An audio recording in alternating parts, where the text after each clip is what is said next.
Hello and welcome to Metal Effort. My name's Nehemiah, and today we're going to be checking out this piece of metal, the Reate Crossroads. This is on loan from one of my viewers. This is an interesting knife. It's fairly large. I'll prove it to you. Here is our PM2 from Spyderco and our Para 3. So lengthwise, the blade length, it's 3.625, kind of long, and then cutting edge is about 3.5 right on the nose. So pretty big knife. And I think this one, I'm not going to say anything. I'm just going to weigh it and let your brain kind of compute how much it is. So, okay. Shh. Just weigh it. When I first saw this knife, I didn't think I was going to like it just by the looks of it. But the devil's in the details, my lovelies. And so we're going to dive into the review and see exactly what I think of this knife. Let's get into the dent, the decent, the excellent, the nitpicks, and the terrible of this piece of metal. First off is the blade shape. Now, it's, fairly thick blade stock, and looking at it, it's not like the highest of grinds, but it is a pretty aggressive hollow grind. And so the actual thickness behind the edge isn't that bad. And so as far as a cutter goes, this is surprisingly good. Now, it's not something that is going to be clean for any kind of cut. Passing up and over these flats over here, going to be a little bit of a chore if you're like cutting into a log of cheese or something like that. But for most cuts, that's as high as the grind goes, it's going to be a pretty pleasant little knife. I don't know.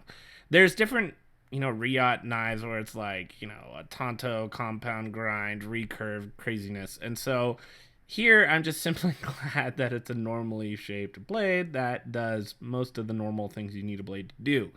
And it does, so that is awesome. Now, it's a M390 blade seal, so there's no complaints there, obviously. And looking at the little Lambert logo there, it's a spider, but it took me a while to figure that out. It just kind of looked like gibberish to me for a little while. And Reate's obviously put their stamp on things, but overall, I like the look of the blade. The swedge is nice, kind of a drop point type thing, and it's solid. It's a good blade shape. As far as the clip goes, now this is barely eking into the decent here. It's kind of shallow, and there's a big chunk of the knife sticking out when it's in your pocket. However, it's a good shape, and it's easy to get in and out of your pocket. So I kind of forgive it for some of the faux pas that I'll talk about later, but overall, it's serviceable as a clip goes. I like what they did for the lanyard loop. They ended up doing like a little post here, floating back spacer, and then just a huge, kind of cutout. So even if you have a pretty large lanyard that's, thick, it should be able to fit in there no problem, and it doesn't mess with the aesthetics of the knife or the clip placement really at all. It's kind of a missed opportunity. They could have made that clip a lot higher. It's not like the lanyard loop was in the way, given this design. As far as the backspacer goes, it's cool that it's floating. It's kind of small-ish, not quite halfway, but it's good. It's got some visual spice to it. You've got, the anodization on the hardware, and you can kind of see the little washers that they've got in there have also been anodized to match the pivot collar. So there's some stuff going together, to kind of spice it up a bit, which I can appreciate. The marbled carbon fiber is really nice. It's well done. No voids that I could really find on the carbon fiber, which is nice. Clean, exactly what you would expect. It's kind of a bolster lock thing going on. I do like how the scale over here kind of removes any kind of lock bar pressure that you might inadvertently put on the lock bar. So it's virtually a liner lock because of that, which is good. I like a liner lock just fine. In the excellent, I've got two things. First off is the ergos. Now you notice these pretty large kind of finger grooves. This sucker just fits like a glove. I don't think it's quite as good as the Conagarius, but it's dang near close. Like, this is a good 9.3 out of 10. It could be different for a different hand, but I feel like most people are going to fit into these just fine. It really does give you some good grip and control on the knife. It is a little bit wide here, which is kind of keeping it out of, like, the higher score, I would suppose. it's so girthy kind of in the pivot area that you don't feel like you have really good control with your fingers being a little bit closer together, but everything else is just so snug and comfy that overall it's got to go into excellent. I really like it. Last excellent thing is our OCD, the open, the close, and the disengage. This is where we zoom in on the action and really get in the nitty gritty for the people that care. Not everybody does. That's okay. On the open, the detent is fairly strong, not overly strong, but more than half, I would say. And it really facilitates this sucker rocketing out like a champ. The acoustic sound is great. It's pretty easy to open it up like a champ every single time. As far as the flipper tab goes, I'm fine with it. I think they could have designed it a little bit better, but it's not so much because it's failing in any kind of way. I don't slip off the flipper tab at all, even though the jimping is kind of in a spot where like you could flip it from back here, but I don't know, it's just way more torque if you get it on the ledge here. And it's not sharp or pokey in the sense that it's uncomfortable. It's pretty hard to fall off just given the angle of the flipper tab. Push button you can do. I don't know if that's what the jimping is for. I don't know. It works great as far as the actual open goes. I think they could have done the flipper tab a little bit different. As far as the disengage goes, I'm pretty happy here. A lot of open space here. Very wide area. Good chamfers, very good torque to get up to the top of the lock bar and disengage. There's no lock stick. And then for the coup de grace, the close, which is buttery smooth. It's basically drop shut, but in like a nice, smooth, deliberate way. That's, really, really nice. There is a little bit of a hop to get onto the detent ball right here, but given the kind of geometry of where your thumb sits and where that knife kind of wants to plop down to, it's not like I'm having to push the knife to get onto the detent, onto the tang of the blade that hard. It's just naturally going to want to go there. As soon as you disengage it, it's ready to be dropped.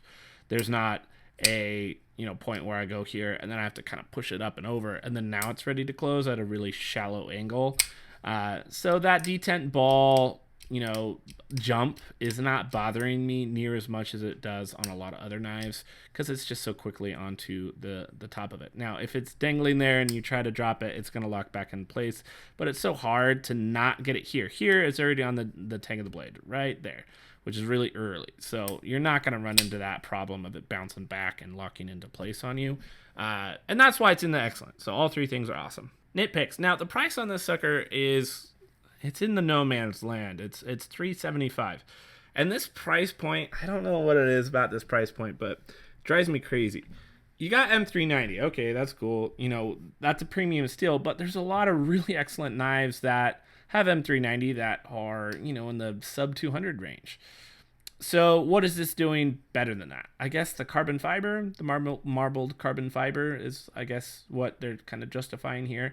So, to take it from like a $250 like Wii knife that has all the premium parts and the awesome action, like, what are you doing for me to go from $250 to $350? Like, I'm not going to pay $100 for carbon fiber. Like, I don't know. So that $375 is like another $25 out of just like, what is this giving me at that price that I can't get somewhere else? So even though the knife is good and it surprised me in a lot of ways, I can't justify it. No matter what I do, I just can't justify that cost. You compare it to something like the Drunken, and you have a CF, scale, but there's like crazy detailed milling, both on the CF and on the titanium. You don't have anything that complex or intricate happening on this knife. So I don't know. I feel a little bit weird about the $375. It's got to have like more Timascus or a little something to justify that cost, in my opinion. Next nitpick, this is to do with the floating backspacer. Now, normally I really like floating backspacers. It usually classes up the knife a little bit and just shows like the precision of just like a very thin slice on either side on the backspacer. Here, the washers are so big and the gap is so big, it's just kind of like goofy. I don't know. Like, it's just not doing it for me. It just seems like they were having a hard time getting like no seam with no floating backspacers are like, oh, let's just throw giant washers in there and have a floating backspacer to kind of cover the inadequacies. I mean, I'm making that up. I don't know if that's true or not, but I don't know. It just looks a little goofball-y being that thick. Not the end of the world. It's not going to affect, any kind of use of the knife. It's just the aesthetic thing, so whatever. Last nitpick, I kind of mentioned this, and that's just, I wish the pocket clip was much, much deeper. The knife is already so big that, it needs help wherever it can get it, and it would have been really easy for them to just make the clip a little bit deeper. I think would have fixed some of the carry problems. For the terrible, I do actually have something terrible, and it's that weight that we kind of opened up with. Over 5 ounces, combining that with a bad clip, and it's hard for me to recommend this knife to somebody that actually wants to EDC it.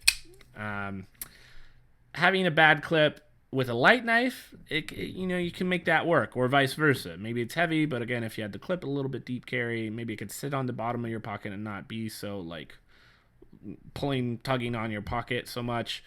But being big and heavy, there's zero pocketing of any kind on the inside of this. It feels like a tank. It's just huge, and I don't think it needs to be. Comparing this to like an Atom, which is the same blade length basically, it's just comical. It's like half the weight of it. The action is awesome, and that surprised me. The blade is surprisingly useful, but both of those things are just negated so much by how hard it is to recommend this for the pocket. I kind of find myself in an awkward spot. I was pleasantly surprised and then disappointed again. So that's kind of where I'd leave my conclusion. If you like big burly knives, this might be for you then. The action is stellar. It's super comfortable. And if you got big pockets or don't care, maybe this is for you, I guess. I don't know. I'm going to take a pass on it, but I could see what is good about it and why somebody would enjoy the knife. I hope this was helpful to you. I'll catch you in my next video. Bye.